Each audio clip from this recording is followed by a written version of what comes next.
Anytime we push back on the government, anytime we make them back off a little bit from one of their authoritarian power grabs, it's very tempting to take a victory lap. It's very tempting to hang the mission accomplished banner, say we won the war, and then move on with our lives to other topics because we just won a great victory for our side and we need the adulation and the cheers and maybe a little bit of jeers from you guys out there in the audience. But the thing is, the battle is never over. The thing is, the Democrats never stop pressing forward on the issues that they care about, and they're just hoping to catch you off guard while you're celebrating your victory on a very similar issue. And of course, what I'm talking about is the latest censorship bureau to come from the Biden administration. However, this one is being headed up by Vice President Kamala Harris. Now, you might be thinking, Sean, we just beat the Nina Jankowicz Homeland Security Censorship Board, even though Homeland Security said that they're going to pause that board on disinformation.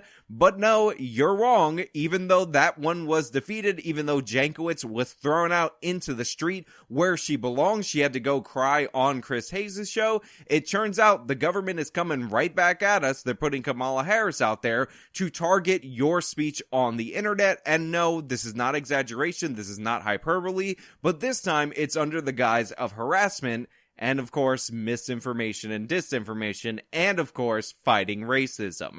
So, we're going to get into this story. We're going to dive deep into Kamala Harris's board. We're going to talk about how she doesn't really even hide what she's doing and the game that she's playing, and how the White House statement announcing Kamala Harris's censorship board is even clearer that it is in fact a censorship board. But first, we got a sponsor for today's video, long-term sponsor of the channel. It's Keto with Justice. I'm going to toss it over to them, and then it's going to come back over here and we'll discuss what is going on. It is no secret that many people across this country are struggling with weight. However, it's not all your fault if you're one of these people. It's hard, and what makes it harder is that your metabolism actually slows down after age 20 by about 4% a year, meaning by the time that you're 50, you've lost 10% of your metabolism speed. One of the things to help kick that back into gear is this amazing powder with Keto Elevate. It's over at Keto with Justice, and I highly recommend it. This can help supplement a keto diet. It can help give you some of the effects of a keto diet, and it's an amazing price point at ketowithjustice.com. Get yours before it sells out. It has sold out before. ketowithjustice.com,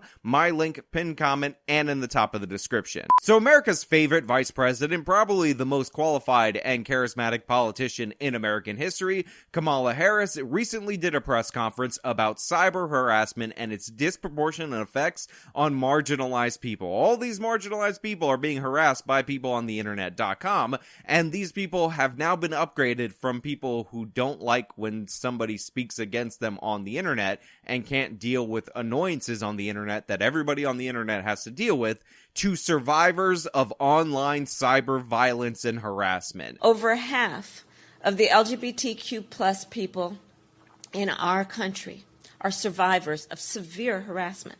Now, let's roll into Kamala Harris, let's hear what she has to say, and maybe you'll be swayed by her. Many of our laws have not caught up with the advances in technology. So, as a United States Senator, I introduced legislation to make these acts a federal crime. And thanks to the recent, and our president, Joe Biden, and the recent reauthorization of the Violence Against Women Act, for the first time, cyber exploitation victims can sue their abusers in federal civil court.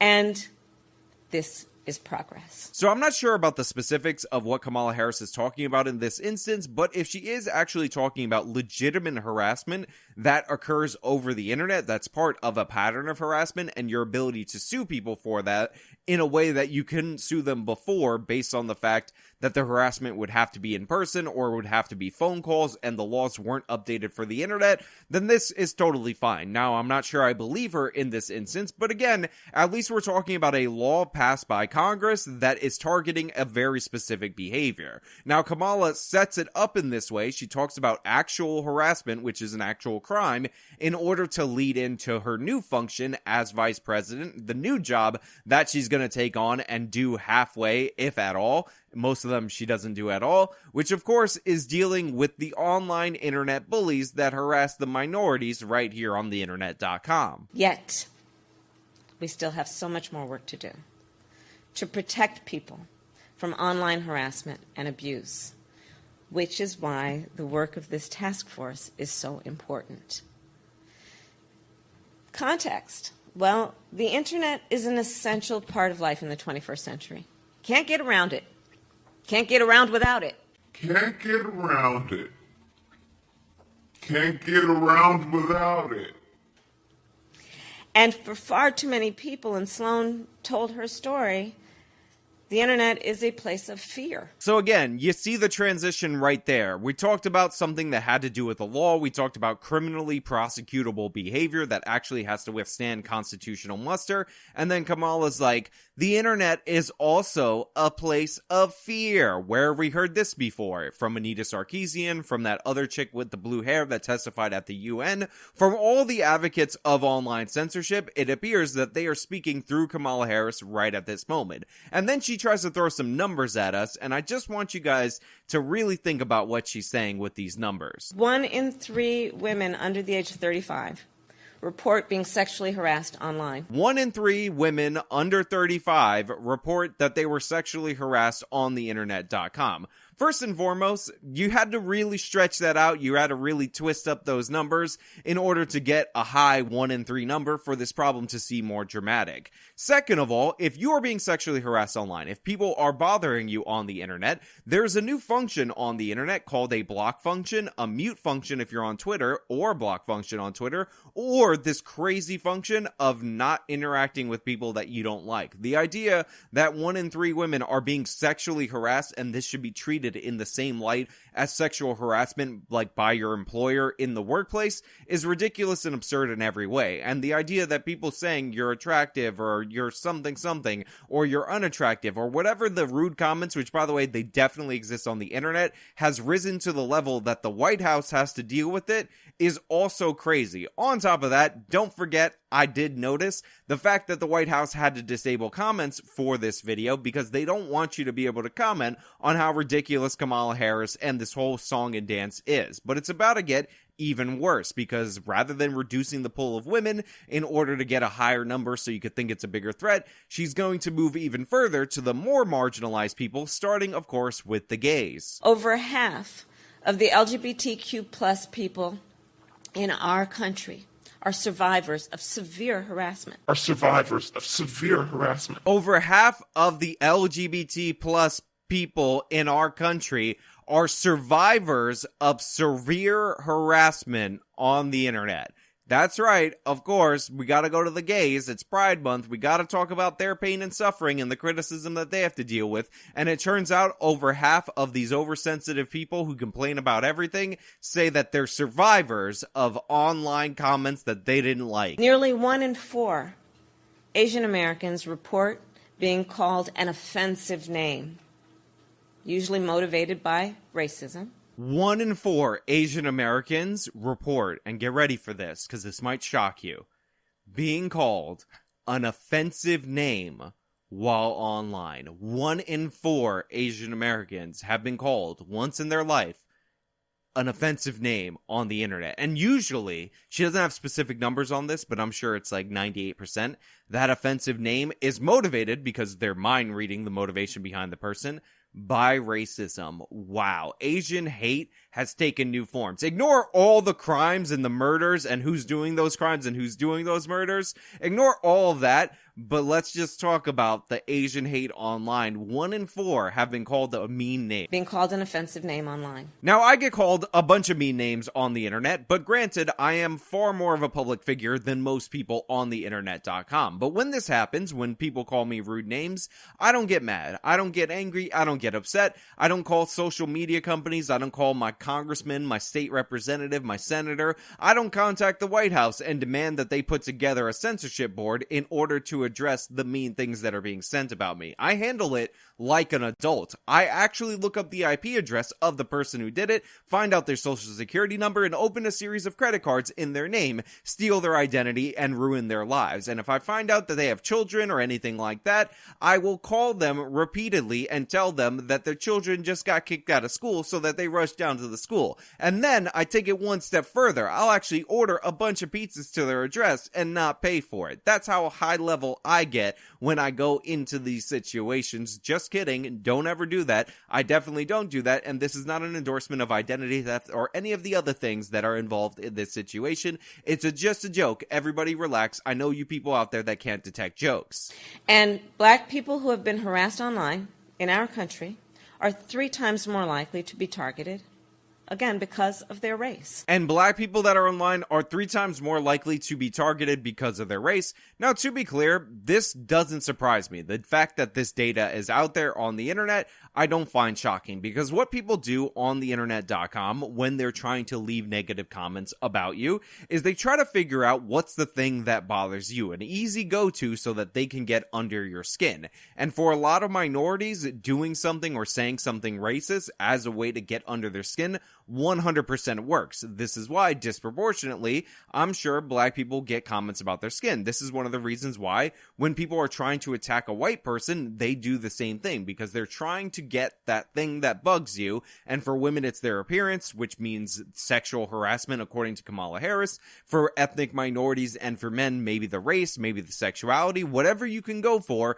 is what these people go for. But it's not about hating that person for those characteristics. It's about trying to shock and anger that person, because what these people are looking for ultimately is a reaction. And of course, we're getting a giant reaction by the White House trying to get involved. All people deserve to use the internet free from fear. This task force, then, will tackle a threat that has been far too real for far too many people for far too long.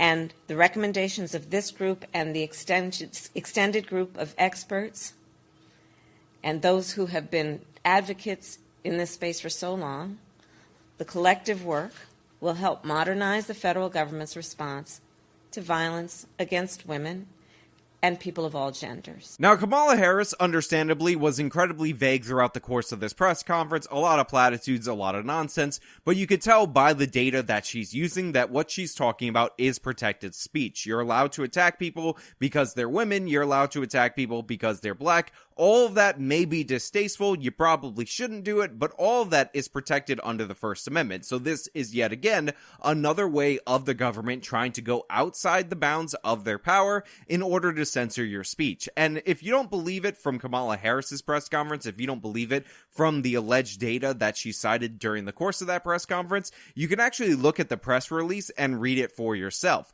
There actually is a quote on there about how they're trying to find the link between misogyny on the internet, radicalization, and then violence, thus meaning that they want to censor misogyny on the internet because they believe that's going to lead to violence in the future.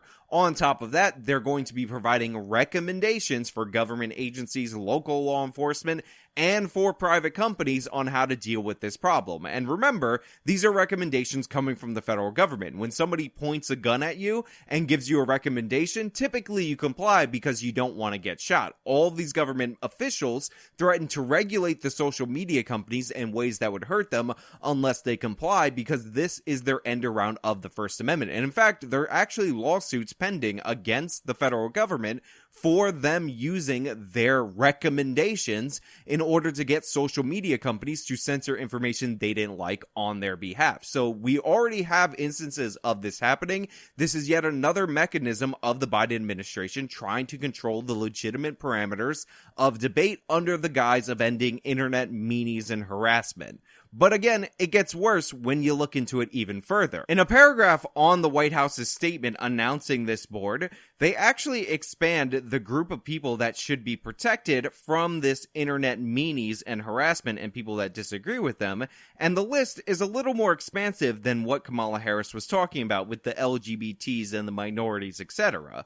In totality, the list actually talks about how in the United States and around the world, women and LGBT plus people, political figures, public figures, activists, and journalists often face virulent sexualized online harassment and abuse, which can undermine human rights and full participation in democracy, governance, and civil life. Funny how in Kamala Harris's press conference, she only focused on the marginalized groups that we hear about a lot. She didn't talk about how this board is about protecting politicians from criticism and public figures. And by the way, public figure is a very broad category that I could arguably be included in. But more importantly, there is a public figure right now, at the moment that Kamala Harris announced this, that the media is raging about her treatment on the internet.com, and that of course is Amber Heard. So what this office under Kamala Harris could work at doing is contacting the social media companies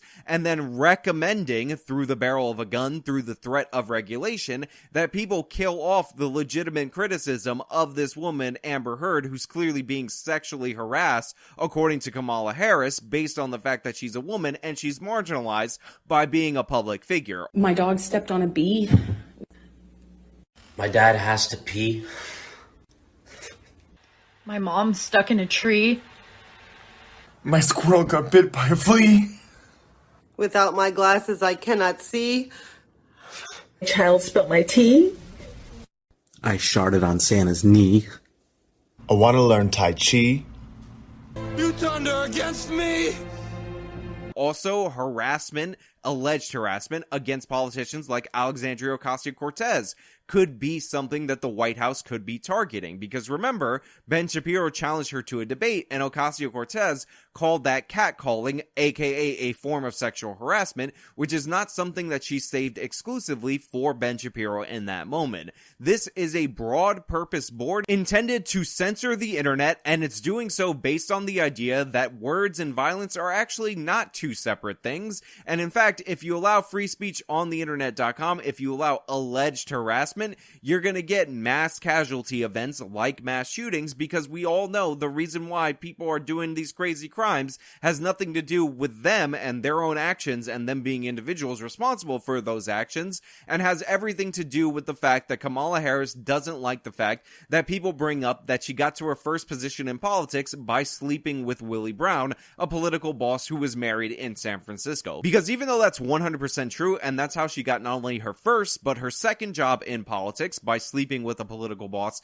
in San Francisco, me saying that apparently would qualify under Kamala Harris's own description as sexual harassment of a political public figure and an activist and a woman of color who is both black and Asian. So what are you gonna do? You can't harass Kamala Harris by telling the truth about Kamala Harris, because her censorship board is going to come after you, because the Biden administration is terrified of what will go on the internet when people are allowed to speak freely. This is an all-out assault on our First Amendment, plain and simple. And by the way, this isn't the first version of it. I talked about the Homeland Security version of it that is actually being paused at the moment, but Health and Human Services apparently has a version of it, and there's already a lawsuit pending against them for twisting the arms of social media to censor people who disagree with them. Remember, what Kamala Harris was talking about in terms of criminality was already covered in the newest authorization of the Violence Against Women's Act that extended the protections from harassment that only apply to phones or only apply to showing up to people's places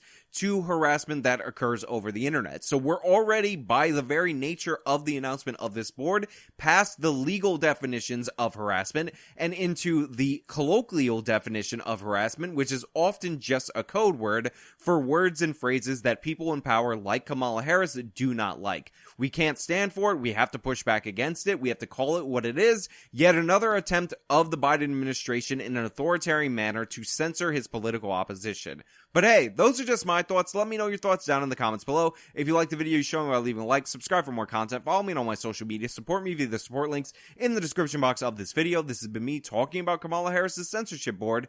Till next time.